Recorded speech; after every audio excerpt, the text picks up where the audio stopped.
Bem, estamos de volta no nosso Bom Dia Gazeta. E na última segunda-feira, a Agência Internacional de Pesquisa do Câncer, da Organização Mundial da Saúde, anunciou a classificação das carnes processadas como produtos carcinogênicos, ou seja, que causam câncer. Para falar mais sobre esse assunto, para a gente esclarecer dúvidas sobre isso, vamos falar com quem entende.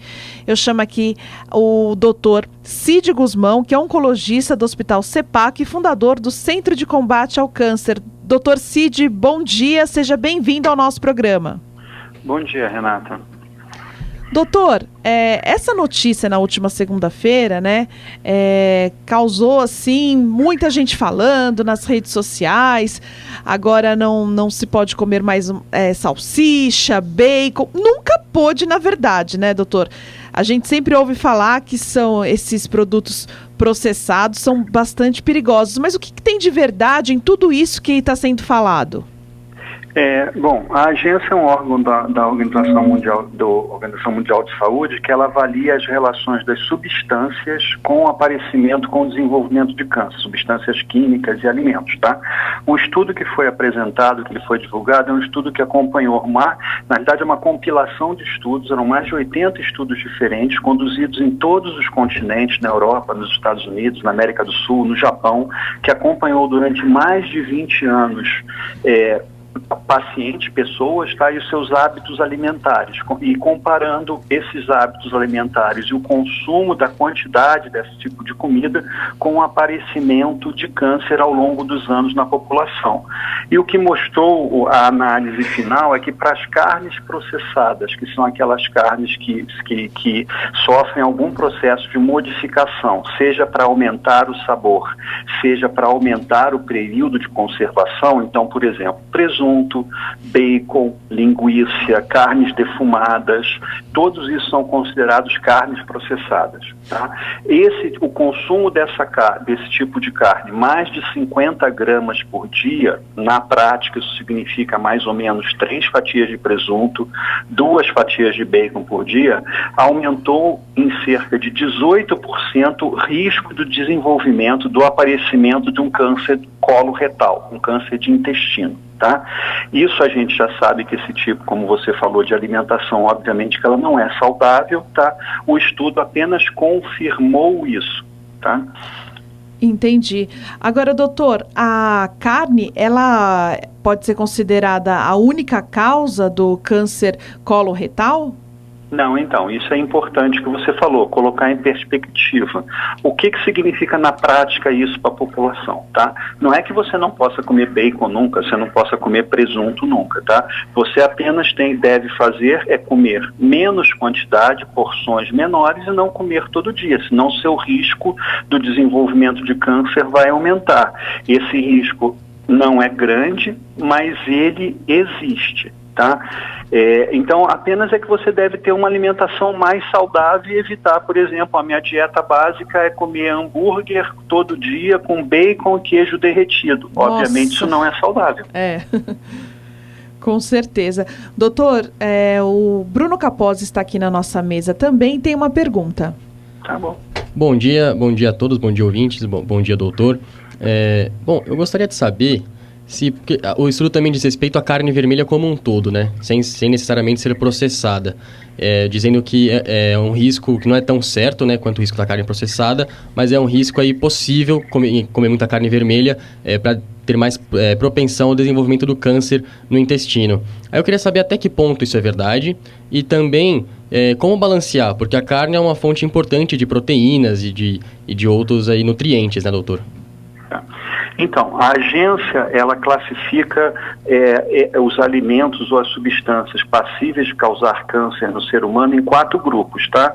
O grupo 1, que é onde incluiu a carne processada, é aquele grupo onde os dados são fortes o suficiente e cientificamente existe uma ligação entre o consumo ou a exposição àquela substância e o desenvolvimento de câncer. Então, nesse grupo entra, por exemplo, radiação ionizante, entra o tabaco, entra o álcool, por exemplo, que foi onde entrou a carne processada. Tá? A carne vermelha, que é aquela carne que não passa por esses processos de conservação ou processos químicos de conservação, ela entrou no grupo 2A. Tá? O grupo 2A é aquele grupo onde as substâncias são possivelmente causadoras de câncer. Quer dizer, os dados não foram tão fortes cientificamente que você possa confirmar esse elo de ligação. Tá? Então, a carne vermelha é possível de desenvolver câncer. A carne processada, a gente já sabe que existe um link, uma ligação direta entre o consumo excessivo e o desenvolvimento de câncer de colo e reto. E a segunda parte que você falou, qual é a melhor coisa, é a máxima que a gente sabe em nutrição, tá? O importante não é você comer um pouco de vários alimentos diferentes e evitar comer muito de um alimento só. O excesso sempre vai fazer mal.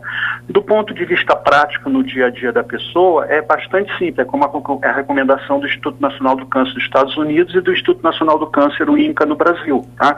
Você deve olhar para o seu prato e observar se ele tem 7 cores de alimentos diferentes.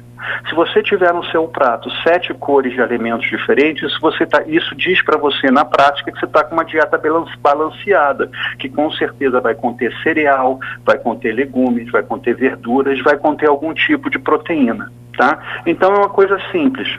Olhar para o seu prato, se ele tiver 7 cores, eu estou comendo bem, tá? E de preferência comer 2 frutas por dia. Isso é uma dieta adequada e saudável. Agora, doutor Cid, como eu disse, né, depois de divulgada essa pesquisa, né, muitas pessoas falando nas redes sociais, mas eu imagino, né, para todos os oncologistas, né, ainda mais o doutor Cid Guzmão, que é fundador do Centro de Combate ao Câncer, foi surpresa esse estudo ou era uma coisa, doutor, que você já até orientava pacientes ou até num combate, né, antes de ter a doença? Teve alguma novidade no estudo? Não, a gente já sabia que esses tipos de alimentos estavam ligados a vários malefícios na saúde do ser humano, não só ao aparecimento de câncer, mas ao aumento de colesterol, aumento de doenças cardiovasculares, de infarto, essas coisas todas. Tá? A importância desse estudo e o câncer foi que agora, uma coisa que a gente tinha dados que não eram cientificamente comprovados, dessa vez eles foram cientificamente comprovados, quer dizer, do ponto de vista de metodologia de pesquisa clínica, do ponto de vista de matemática de pesquisa clínica, a informação agora ela é refutável, ela não é mais discutível, quer dizer, carne processada está ligada a um risco aumentado de 18% de ter câncer. O que significa isso na prática? Tá? Por exemplo, se você pegar um dado como um país como o Canadá, onde a medicina é socializada e onde o governo tem todos os dados da população em termos de epidemiológicos de saúde pública, tá? Um canadense tem um risco de 7% de desenvolvimento de câncer de intestino.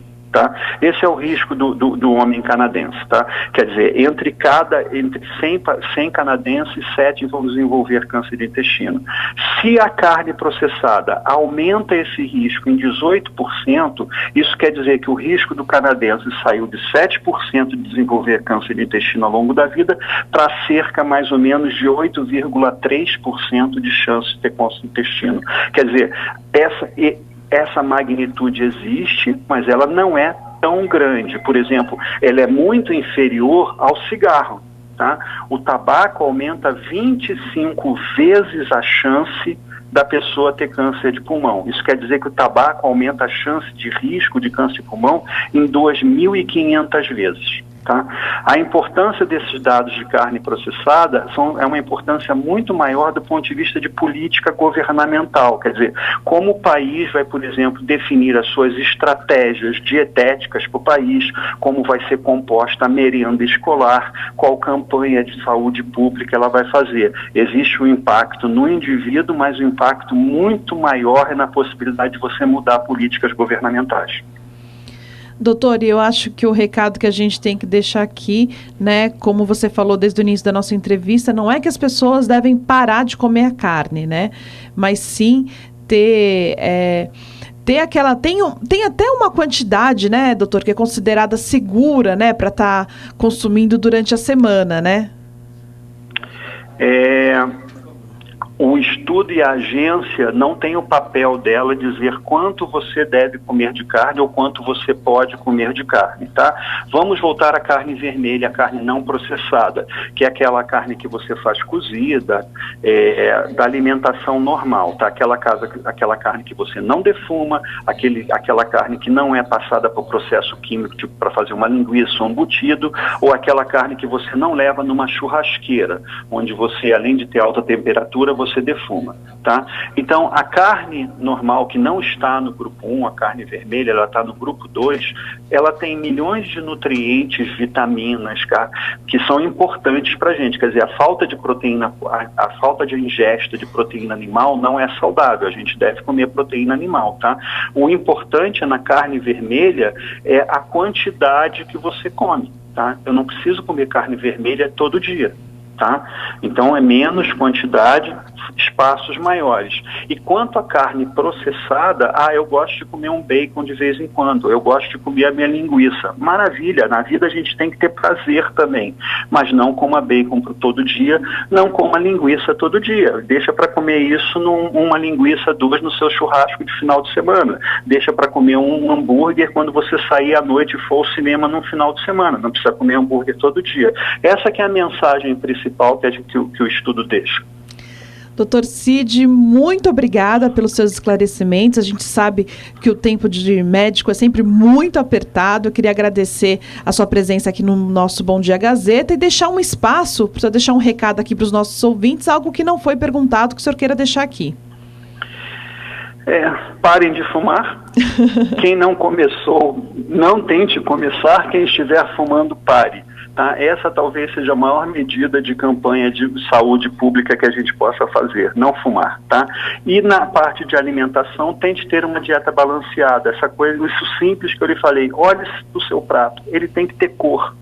Se o seu alimento não tiver várias cores, você provavelmente não está fazendo uma dieta saudável. Tá certo, doutor Cid. Muito obrigada pela sua participação. Uma excelente quarta-feira. Obrigado a vocês, foi um prazer. Nós conversamos com o Dr. Cid Guzmão, que é oncologista do Hospital CEPACO e fundador do Centro de Combate ao Câncer.